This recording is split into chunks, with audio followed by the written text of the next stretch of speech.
What's going on? This is Cameron Hunt here with the American Deciding Factor. Today we are going to be talking about the Hunter Biden laptop, the laptop that was censored into oblivion right before the 2020 election. That would, and I would make the claim that it would have flipped the election in Trump's favor, even though without any of the shenanigans or whatever you want to call it that we've discussed before. That laptop would have made a significant difference if voters would have been allowed to know what it was about, what were the contents of it, and talking about the big man with Hunter Biden, how his dealings with his dad and the Chinese Communist Party. But yeah, without further ado, uh, let's get into it.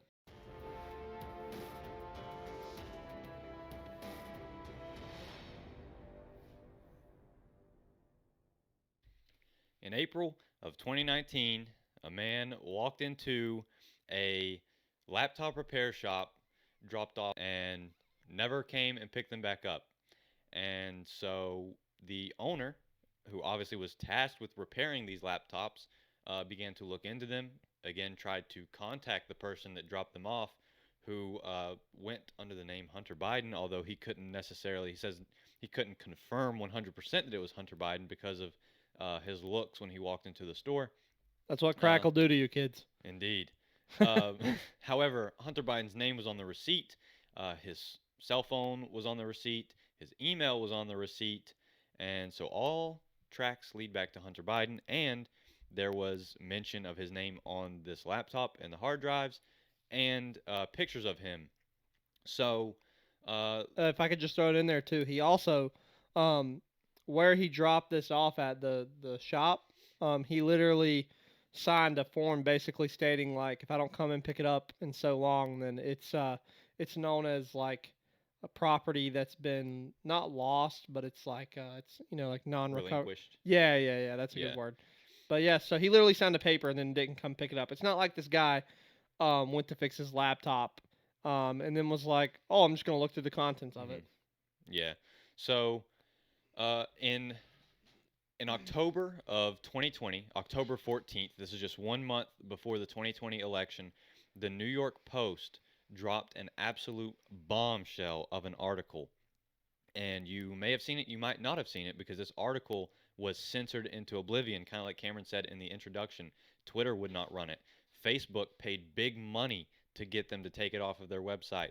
You could not find it anywhere. If this article was posted, it was taken down. But the New York Post still has this article on their website, and that's what we are citing in this episode today. And as always, we will publish these podcast notes so that you can go and see it all for yourself. But the shop owner, again, could not possibly identify Hunter Biden as the one who dropped the laptop off at the store, but his name and email were on the bill. And before the laptop and the hard drives were eventually turned over to the FBI for some sort of investigation, the store owner made a copy of the hard drive and gave it to a man named Robert Costello. So, if you don't know who Robert Costello is the lawyer of Rudy Giuliani, and Rudy Giuliani is the lawyer of Trump. So, Former lawyer. yeah, former lawyer of Trump. So, even lawyers have lawyers. And also, and to put it out there too, right? Like we said before, this is not like that he took a copy of Hunter Biden's laptop Illegally. illegally. Yeah. Like he literally had the rights to it. Like that was considered his property, right? Yeah, that's a good point to So add in there. very, very good to add, right? It's not like that this information was obtained illegally, like the news outlets wanted us to believe. Hmm. Yeah, so uh, the lawyer of Trump's lawyer, who is Robert Costello, he gets a hold of this hard drive, and now, so the people with copies of it is Robert Costello and the FBI. So then Steve Bannon, who was the former advisor to Trump, actually told the New York Post that this laptop and hard drive existed. That was in September of 2019, but the New York Post didn't release the article until October of 2020, whenever they were finally given the copy of the hard drive to look through. So, what was found on this laptop? Why is this laptop such a big deal? So, found on this laptop was an email that showed Hunter Biden introduced his dad, Joe Biden, to a top executive at a Ukrainian energy firm named Burisma. which is really interesting because almost like Joe Biden wants to get more involved in Ukraine right now. I wonder why. Continue. Yes, so Joe Biden has a son, Hunter Biden, and Hunter Biden was involved with this energy company in Ukraine under the name Burisma. So we didn't really know about this until this laptop came out, but the article writes that the never before revealed meeting is mentioned in a message of appreciation that Vadim Pozarski, I guess is how you say the name, an advisor to the board of Burisma, allegedly sent Hunter Biden on April 17th of 2015. This is about a year after Hunter joined the Burisma board, and he was making up to like $50,000 a month on this board at Burisma, the Ukrainian energy company. So Joe Biden claims that he never got involved with his son's business dealings. He never talked to his son about his business dealings. He was never into any of that stuff. But as we come to find out, we'll go through, that was all a lie. Right, and also just to put it out there, Hunter Biden has no qualifications like whatsoever to be a part of a board for an oil company Yeah. other than his dad was the vice president of the United States and they wanted to have a special interest to get to the vice president of the United States. It's Mhm. not like Hunter Biden was some guy that knows all this stuff about Oil. oil and extraction. He literally is there because of his father. Like the Hmm. only thing that Hunter Biden is good at is snorting crack off of the ground. Like Yeah. that's basically what he's known for, being the crack addicted son of Joe Biden. He's not some guy that's like, "Oh my gosh, look at how talented and smart and intellectual this guy is," right? Yeah. So And ve- so, so so good to put out there, yeah, right? that's the claim that they made, is that Hunter Biden was put on this board as like a lawyer of sorts, that he was supposed to be a lawyer Right. on their executive board, and that he was supposed to handle some of the legal side of the business dealings. But Burisma, one of their other board members, even came out, and I don't think I noted this in the Tony notes, Bobulinski. but it is in the article that I have linked, that Bobby Linsky said that he never handled any of the law stuff. Like, it was never in his purview or under his command. So that reason that they cited for him being on the board of Burisma is completely false. Tony Bobulinski also identified the big man as Joe Biden. Like Yeah. I don't know if you've went through that yet, but if he hasn't said anything about the big man yet, 10% for the big man, he was talking about Joe Biden, like Mhm. 100%. And this guy that worked on the board of this company, Burisma, like identified that, right? So continue. Sorry. Yeah, so an earlier email, like we were mentioning, Joe Biden said that he was never involved in his son's business dealings. Well, that quickly became debunked with the contents on this laptop, because an email from May of 2014 actually shows Pozarski, who is, again, a member on this board at Burisma, apparently their number three executive, asking Hunter for advice on how you can use your influence on the company's behalf. In other words, since your dad is the vice president of the country, can you use your political influence, and can we use him in order to profit our company? And then other material uh, that is somewhat important, but also a little bit more in the back seat. However, I will preface it with this quote: "If you want to know a lot about a man, look at his kids." So other material extracted from this computer includes a raunchy 12-minute video that appears to show Hunter, who's admitted struggling with addiction problems, smoking crack while engaged in a sex act with an unidentified woman, as well as numerous other sexually explicit images, all on this laptop. Right. It's just good old Scranton Joe with his great son. Mainstream, Main Right. Street Right. Joe. Yeah. So uh, a a prosecutor in Ukraine actually caught wind of all of this corruption going on with Burisma, and his name was Victor Shokin. So Victor Shokin, this prosecutor, decides to look into Burisma and maybe perhaps prosecute them. He said he had specific plans to investigate Burisma that, in his quote, included interrogations and other crime investigation procedures into all members of the executive board, including Hunter Biden. Victor Shokin was intent on investigating Hunter Biden and the rest of the members of the board of Burisma for corruption. So Joe Biden then goes to Ukraine as he's still vice president and pressures the Ukrainian president, not this is not Zelensky, this was their previous president, pressures the Ukrainian president and prime minister into firing that prosecutor, Viktor Shokin, by withholding $1 billion from a U.S. loan. Now, this is an illegal act. This is what is known as a quid pro quo. They tried to impeach Donald Trump for this, Well, saying that they did impeach him, but they didn't convict him. yeah, Respect that.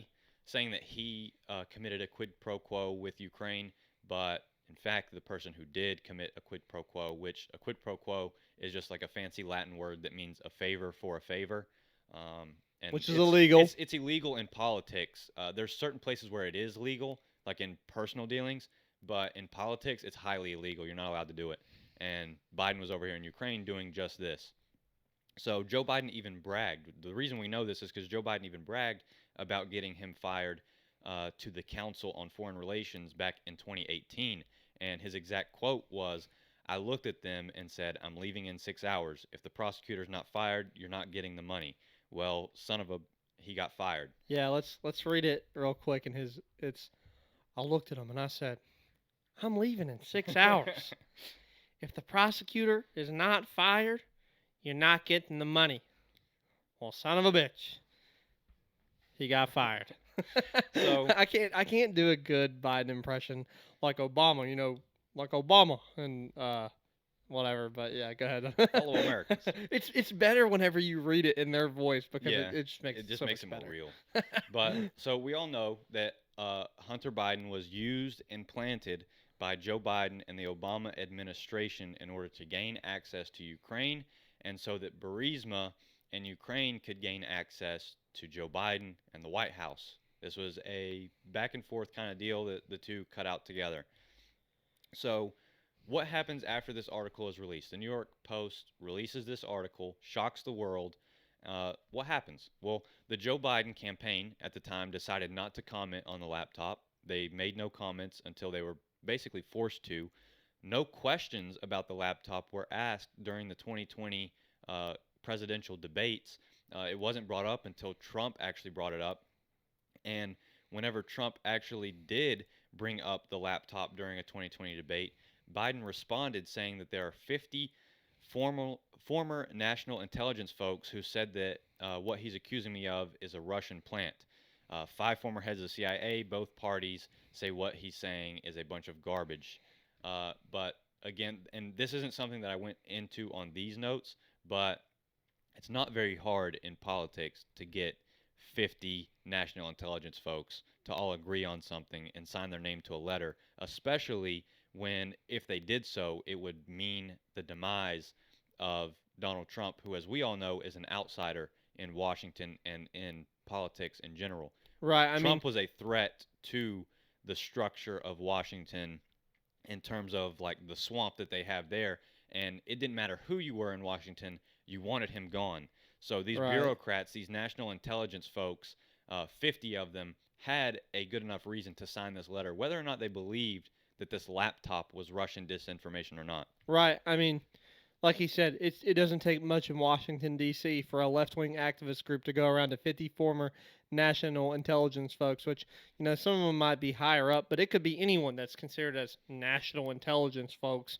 Be like, hey, will you sign this so that way we can make it look like that Trump isn't using factual information. They're like, oh yeah, if it gets Trump out of power, sure, Yeah. I'll sign that. It So continued to peddle the narrative that Trump was a right, Russian spy, a Russian agent, a Russian plant, right, which of course we found was not true.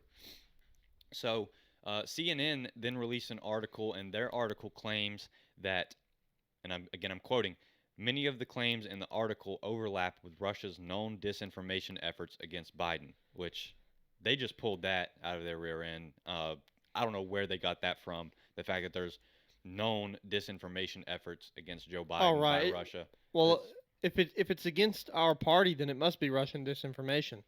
Obviously, exactly. duh. Yeah. So, again, another quote.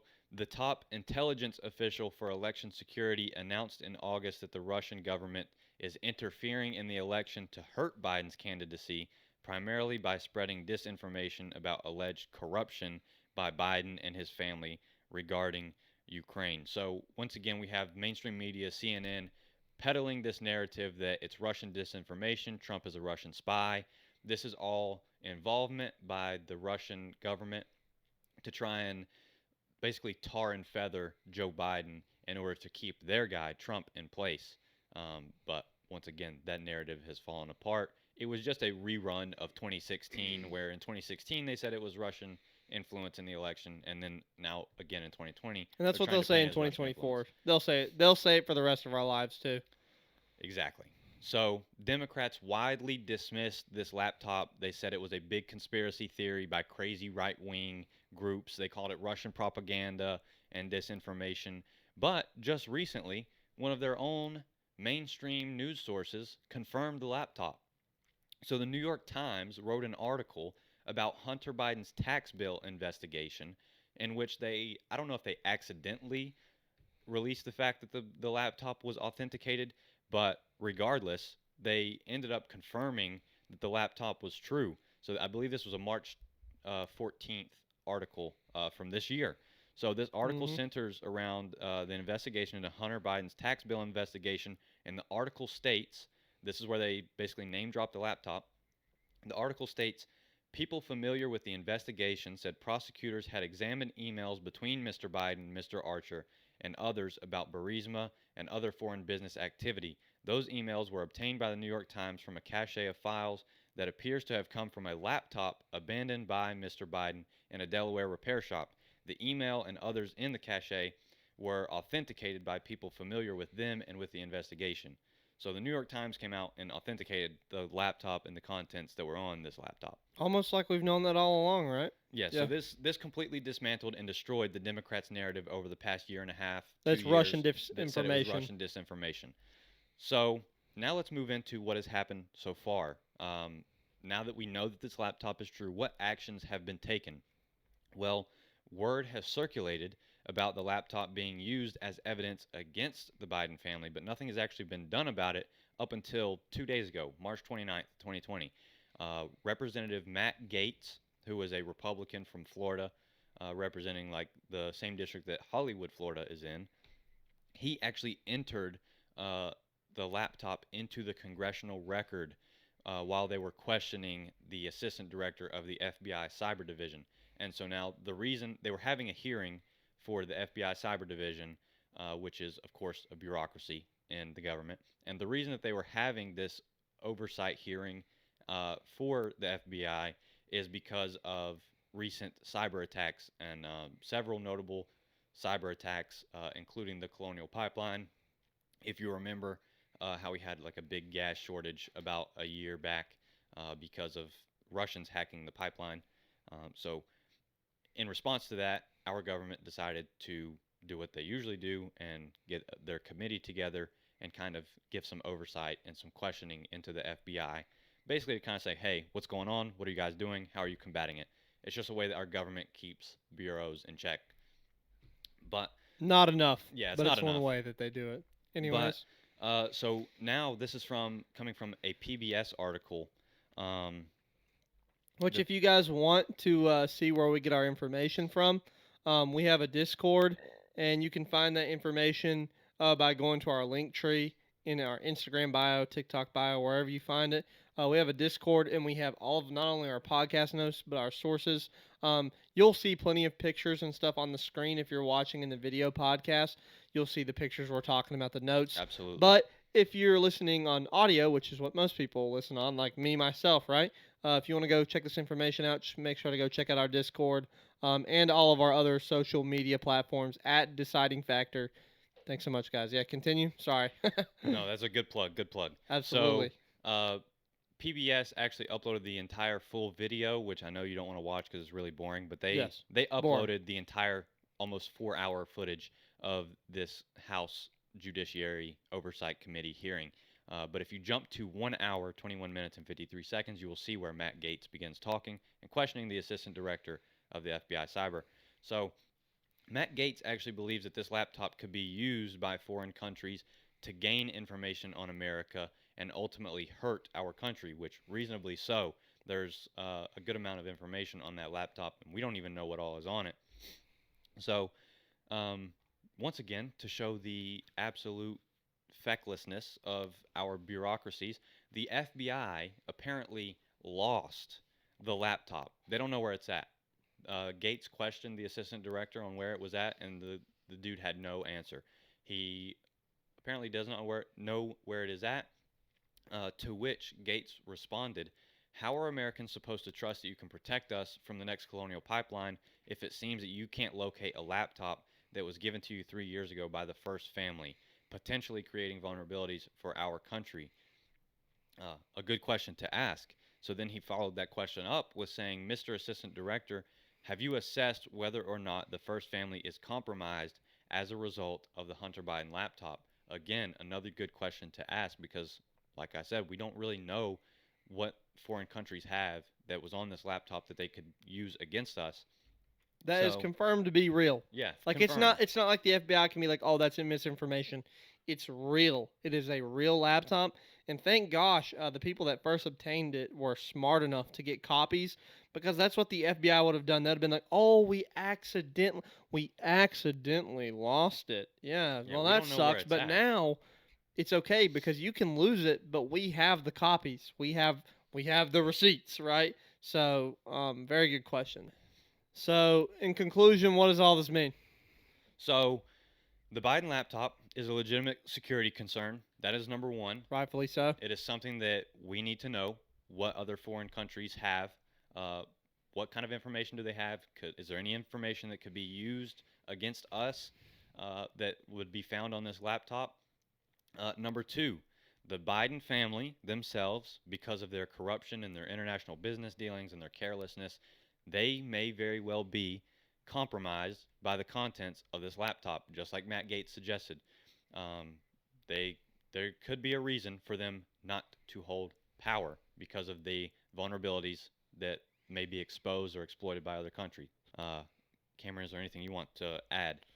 Right. I mean, if I had to sum this up, if you want to sum this up to one of your friends that doesn't want to listen to this in 30 seconds, it's this: the Hunter Biden laptop is real. Joe Biden, our president, is bought and paid for by companies like Burisma from Ukraine. It is real. It's not Russian disinformation. It's not misinformation. It's not a Republican talking point. It's dangerous for America. And as an American, Democrat, Republican, Libertarian, Constitution Party, whatever you are, this should be scary to you because if this can happen to the president of the United States, then think about how bad it is going all the way down to the bureaucracies. So, as an American, we need to not only ask but demand answers for this. Thank you guys for sticking around and for listening. We hope that you use this information, use it wisely. Tell your friends about it. Tell your friends about us. You can find us on all social media platforms at Deciding Factor. Same thing as the email DSIDING Factor. And then you can email us, of course, at the email that Cameron just gave. Right. So get involved with us, get in touch with us, and let us know what you think. And we hope you guys enjoyed. We'll see you later.